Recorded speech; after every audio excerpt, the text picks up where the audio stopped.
आकाशवाणी मुंबई केंद्र. माननीय पंतप्रधान श्री नरेंद्र मोदी यांनी मन की बातच्या माध्यमातून देशवासियांशी साधलेल्या संवादाचा मराठी अनुवाद प्रसारित करत आहोत. मन की बात. माझ्या प्रिय देशवासियांनो, नमस्कार. आज आपण मन की बात कार्यक्रमाच्या 96व्या भागात संवाद साधत आहोत. मन की बात कार्यक्रमाचा पुढचा भाग हा 2023 या वर्षातला पहिला भाग असेल. तुम्ही सर्वांनी जे संदेश पाठवले आहेत त्यात 2022 या सरत्या वर्षाबाबत बोलण्याचा आग्रह सुद्धा केला आहे. भूतकाळाचे अवलोकन आपल्याला वर्तमान आणि भविष्यासाठी सज्ज राहण्याची प्रेरणा देत असते. 2022 या वर्षात देशातील लोकांचे सामर्थ्य, त्यांचे सहकार्य, त्यांचे संकल्प आणि त्यांच्या यशाची व्याप्ती इतकी जास्त होती की मन की बात कार्यक्रमात त्या सर्वांचा सहभाग करणे खरोखरच कठीण होईल. 2022 हे वर्ष खरंच अनेक अर्थांनी खूप प्रेरणादायक आणि अद्भुत ठरले. यावर्षी भारताने स्वातंत्र्यप्राप्तीची 75 वर्ष पूर्ण केली आणि यावर्षी अमृतकाळ सुरू झाला. यावर्षी देशाच्या विकासाला नवा वेग प्राप्त झाला. सर्व देशवासियांनी एकापेक्षा एक सरस कामे केली. 2022 या वर्षातील चौफेर यशाने आज जगभरात भारतासाठी एक विशेष स्थान निर्माण केले आहे. भारताने जगातली 5वी सर्वात मोठी अर्थव्यवस्था म्हणून प्राप्त केलेला दर्जा म्हणजे वर्ष 2022. भारताने 220 कोटी लसीकरणाचा अविश्वसनीय टप्पा ओलांडण्याचा विक्रम म्हणजे वर्ष 2022. भारताने 400 अब्ज डॉलर निर्यातीचा जादुई टप्पा ओलांडणे म्हणजे वर्ष 2022. देशातील प्रत्येक नागरिकाने आत्मनिर्भर भारत हा संकल्प स्वीकारणे म्हणजे वर्ष 2022. INS विक्रांत या भारताच्या पहिल्या स्वदेशी विमानवाहू नौकेचे स्वागत म्हणजे वर्ष 2022. अंतराळ, ड्रोन आणि संरक्षण क्षेत्रात भारताचा डंका म्हणजे वर्ष 2022. प्रत्येक क्षेत्रात भारताला मिळालेले यश म्हणजे वर्ष 2022. खेळाच्या मैदानात सुद्धा, मग ती राष्ट्रकुल क्रीडा स्पर्धा असो किंवा महिला हॉकी संघाचा विजय असो, आपल्या तरुणाईने प्रचंड सामर्थ्य दाखवले आहे.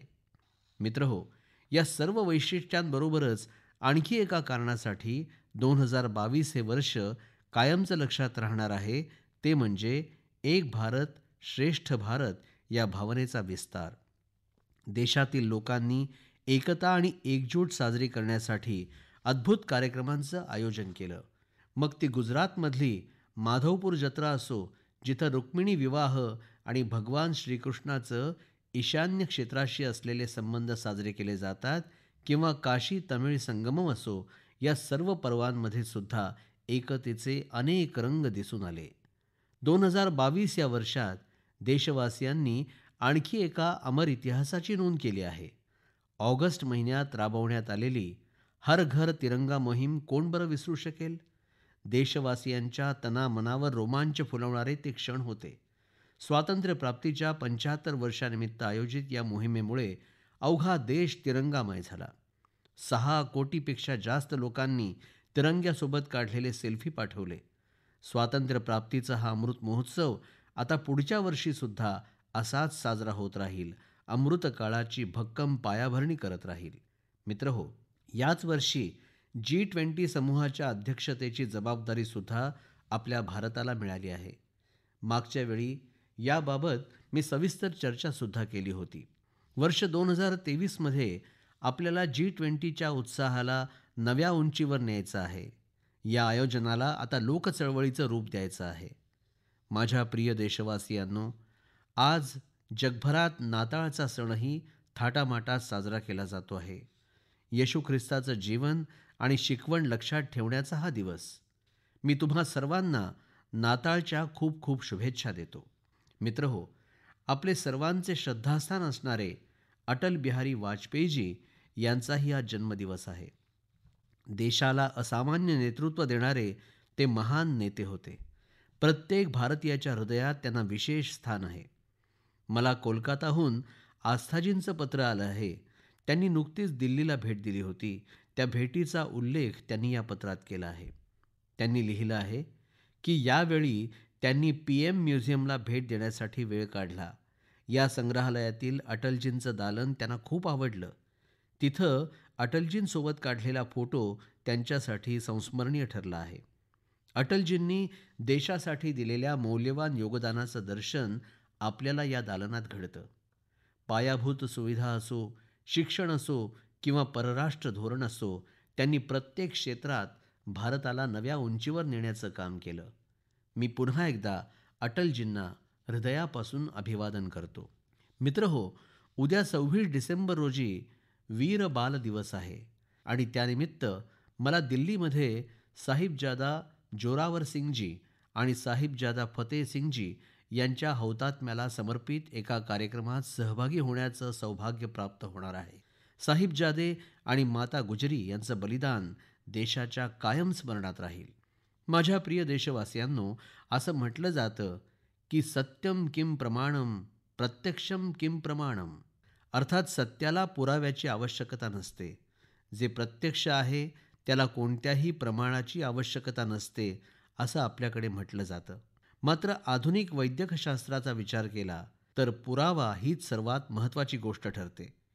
योगाभ्यास आणि आयुर्वेद हे शतकानुशतकं आपल्या भारतीय जीवनशैलीचा अविभाज्य घटक आहेत. मात्र पुराव्यावर आधारित संशोधनाचा अभाव हे आपल्या या शास्त्रांसमोर नेहमीच एक आव्हान राहिलं आहे. परिणाम दिसतात पण पुरावा नसतो. मात्र पुराव्यावर आधारित वैद्यकशास्त्राच्या आजच्या युगात योगाभ्यास आणि आयुर्वेद आधुनिक युगातल्या चाचण्या आणि कसोट्यांवर आता यशस्वी ठरत आहेत, याचा मला मनापासून आनंद होतो आहे. मुंबईतील टाटा मेमोरियल सेंटरबद्दल तुम्ही सर्वांनी ऐकलं असेलच. संशोधन, नाविन्यता आणि कर्करोगासंबंधी देखभालीच्या क्षेत्रात या संस्थेनं चांगलं नाव कमावलं आहे.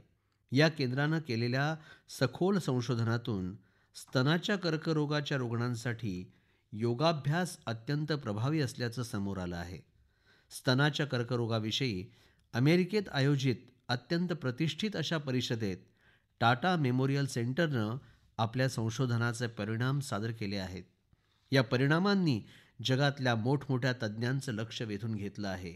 कारण रुग्णांना योगासनांचा कसा फायदा झाला हे टाटा मेमोरियल सेंटरनं पुराव्यासह सांगितलं आहे. या केंद्राच्या संशोधनानुसार नियमित योगाभ्यासामुळे स्तनाच्या कर्करोगाच्या रुग्णांना पुन्हा हा आजार होण्याचा आणि मृत्यूचा धोका 15% कमी झाला आहे. अशा प्रकारे भारतीय पारंपरिक उपचार पद्धती पाश्चात्य पद्धतींच्या कठोर मानकांनुसार पारखली जाण्याचं हे पहिलंच उदाहरण आहे.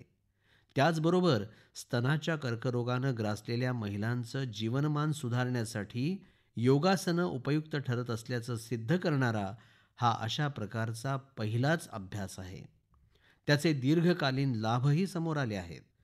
पॅरिसमध्ये आयोजित European society of medical oncology परिषदेत टाटा मेमोरियल सेंटरनं आपल्या अभ्यासाचे निकाल सादर केले आहेत. मित्रहो, आजच्या युगात पुराव्यावर आधारित भारतीय वैद्यकीय पद्धती जितक्या जास्त असतील तितकी संपूर्ण जगात त्यांची स्वीकारार्हता वाढीला लागेल. आणि याच विचारातून दिल्लीतील एम्समध्येही प्रयत्न सुरू आहेत. आपल्या पारंपरिक वैद्यकीय पद्धतींचं प्रमाणीकरण करण्यासाठी त्या ठिकाणी 6 वर्षांपूर्वी एकात्मिक औषध आणि संशोधन केंद्राची स्थापना करण्यात आली. तिथं अत्याधुनिक तंत्रज्ञान आणि संशोधन पद्धतींचा वापर केला जातो. या केंद्रातर्फे आतापर्यंत नामांकित अशा आंतरराष्ट्रीय नियतकालिकांमध्ये 20 शोधनिबंध प्रकाशित करण्यात आले आहेत. अमेरिकन कॉलेज ऑफ कार्डिओलॉजीच्या नियतकालिकामध्ये प्रकाशित झालेल्या एका शोधनिबंधामध्ये सिंकपी या आजाराच्या रुग्णांसाठी योगाभ्यासाच्या लाभाबाबत माहिती देण्यात आली आहे. त्याचप्रमाणे न्यूरोलॉजी विषयक नियतकालिकामधील शोधनिबंधात मायग्रेनच्या त्रासावर उपकारक ठरणाऱ्या योगाभ्यासाच्या फायद्यांबद्दल सांगितलं आहे. त्या व्यतिरिक्त हृदयविकार, नैराश्य, निद्रानाश आणि गर्भधारणा या दरम्यान महिलांना भेडसावणाऱ्या समस्या अशा इतरही अनेक त्रासांमध्ये उपकारक ठरणाऱ्या योगासनांच्या फायद्यांबाबत अभ्यास केला जातो आहे. मित्रहो, काही दिवसांपूर्वीच जागतिक आयुर्वेद परिषदेसाठी मी गोव्यामध्ये गेलो होतो. 40पेक्षा जास्त देशांमधले प्रतिनिधी या परिषदेमध्ये सहभागी झाले आणि 550 पेक्षा जास्त वैज्ञानिक शोधनिबंध या ठिकाणी सादर करण्यात आले. या परिषदेतील प्रदर्शनात भारतासह जगभरातील सुमारे 215 कंपन्यांनी आपापली उत्पादनं प्रदर्शित केली.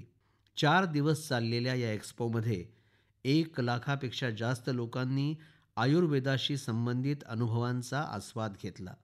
या आयुर्वेद परिषदेत जगभरातून जमलेल्या आयुर्वेद तज्ज्ञांसमोर सुद्धा मी पुराव्यावर आधारित संशोधनाचा पुनरुच्चार केला. कोरोना या जागतिक साथरोगाच्या काळात आपण सगळेच योगाभ्यास आणि आयुर्वेदाचं सामर्थ्य अनुभवतो आहोत. त्यामुळे त्यासंबंधी पुराव्यावर आधारित संशोधन खूप महत्त्वाचं ठरेल. माझी तुम्हाला विनंती आहे की तुमच्याकडे योगाभ्यास, आयुर्वेद आणि आपल्या पारंपरिक वैद्यकीय पद्धतींशी संबंधित अशा प्रयत्नांबद्दल जर काही माहिती असेल तर ती सोशल मीडियावर अवश्य शेअर करा. माझ्या प्रिय देशवासियांनो, गेल्या काही वर्षात आपण आरोग्य क्षेत्राशी संबंधित अनेक मोठ्या आव्हानांवर मात केली आहे. याचं सगळं श्रेय आपले वैद्यकीय तज्ज्ञ, शास्त्रज्ञ आणि देशवासियांच्या इच्छाशक्तीला जातं. भारतातून आपण स्मॉल पॉक्स, पोलिओ आणि गिनी वर्म अर्थात नारू या आजारांचं समूळ उच्चाटन करून दाखवलं आहे. आज मन की बातच्या कार्यक्रमाच्या श्रोत्यांना मी आणखी एका आव्हानाबद्दल सांगू इच्छितो, जे आता संपुष्टात येण्याच्या मार्गावर आहे. हे आव्हान हा रोग आहे कालाजार म्हणजेच काळा ताप. सँडफ्लाय हा समुद्रकिनारी आढळणारा एक कीटक चावल्यामुळे या रोगाचा प्रादुर्भाव होतो. एखाद्याला काळा ताप हा आजार झाला की महिनोन महिने ताप येतो, रक्ताची कमतरता भासू लागते, शरीर अशक्त होतं आणि वजनही घटतं. हा आजार लहान मुलांपासून मोठ्यांपर्यंत कुणालाही होऊ शकतो. मात्र सर्वांच्या प्रयत्नांमुळे काळा ताप नावाचा हा आजार आता झपाट्यानं नष्ट होतो आहे. अलीकडेच 4 राज्यांमधल्या 50पेक्षा जास्त जिल्ह्यांमध्ये काळ्या तापाची साथ आली होती. मात्र आता या काळ्या तापाचा प्रादुर्भाव बिहार आणि झारखंडमधल्या 4 जिल्ह्यांपुरता मर्यादित आहे. बिहार, झारखंडमधल्या लोकांचं सामर्थ्य आणि त्यांची जागरूकता या 4 जिल्ह्यांमधूनही हा काळा ताप हद्दपार करण्याच्या सरकारच्या प्रयत्नांना मदत करेल असा विश्वास मला वाटतो. काळ्या तापाचे रुग्ण असलेल्या भागातील जनतेनं 2 गोष्टी लक्षात ठेवाव्यात असं मला सांगावंसं वाटतं.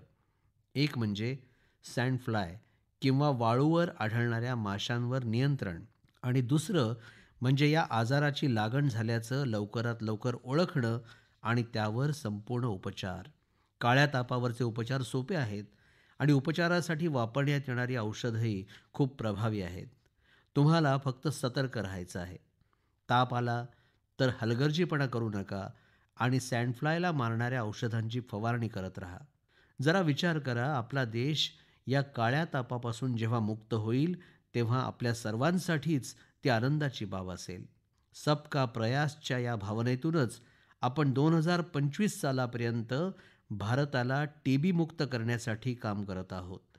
तुम्ही पाहिलं असेल, मागच्या काही दिवसात जेव्हा टीबी मुक्त भारत मोहीम सुरू झाली तेव्हा हजारो लोक टीबी रुग्णांच्या मदतीसाठी पुढे सरसावले. हे लोक निक्षय मित्र होऊन टीबी रुग्णांची काळजी घेत आहेत, त्यांना आर्थिक मदत करत आहेत. लोकसेवेची आणि लोकसहभागाची हीच ताकद प्रत्येक अवघड उद्दिष्ट साध्य करून दाखवते आहे. माझ्या प्रिय देशबांधवांनो, आपली परंपरा आणि संस्कृती यांचं गंगामाईशी अतूट नातं आहे. गंगाजल हे आपल्या जीवनाचा एक अविभाज्य भाग आहे आणि आपल्या शास्त्रांमध्ये देखील म्हटलंच आहे, नमामि गंगे तव पाद पंकजम सुरासुरै वंदित दिव्यरूपम भुक्तिं च मुक्तिं च ददासि नित्यं भावानुसारेण सदा नराणाम. अर्थात, हे माते गंगे, तू तुझ्या भक्तांना त्यांच्या इच्छेनुसार ऐहिक सुख, आनंद आणि मोक्ष प्रदान करतेस. सर्व तुझ्या पवित्र चरणांवर नतमस्तक होतात.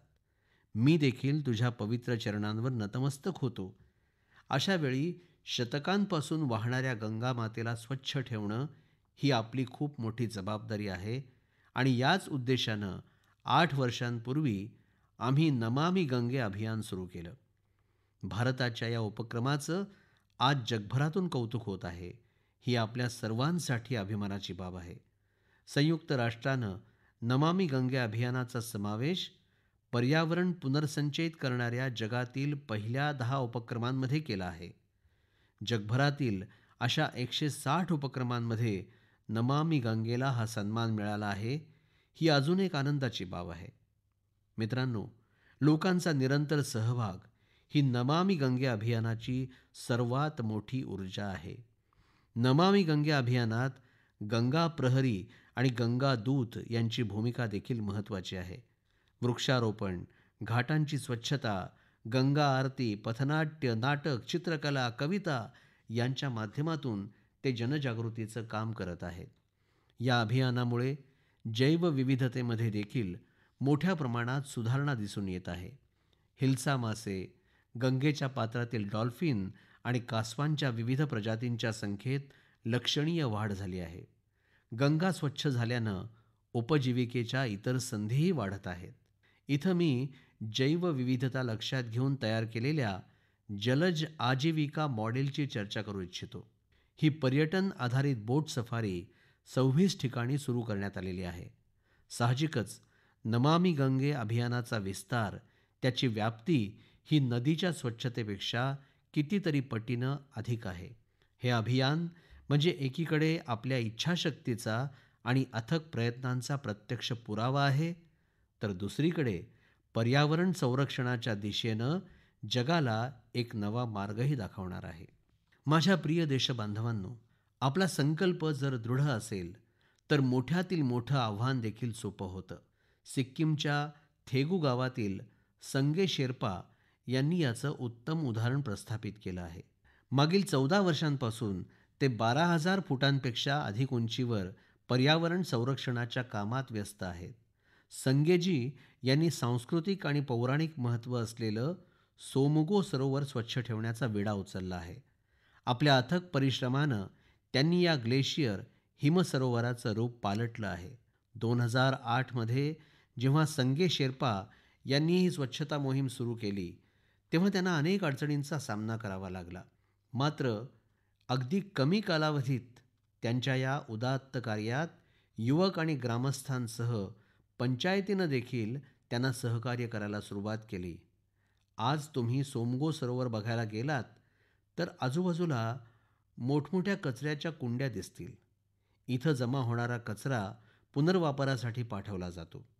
इथं येणाऱ्या पर्यटकांना कापडापासून तयार केलेल्या कचऱ्याच्या पिशव्या देखील दिल्या जातात, जेणेकरून त्यांनी इकडे-तिकडे कचरा फेकू नये.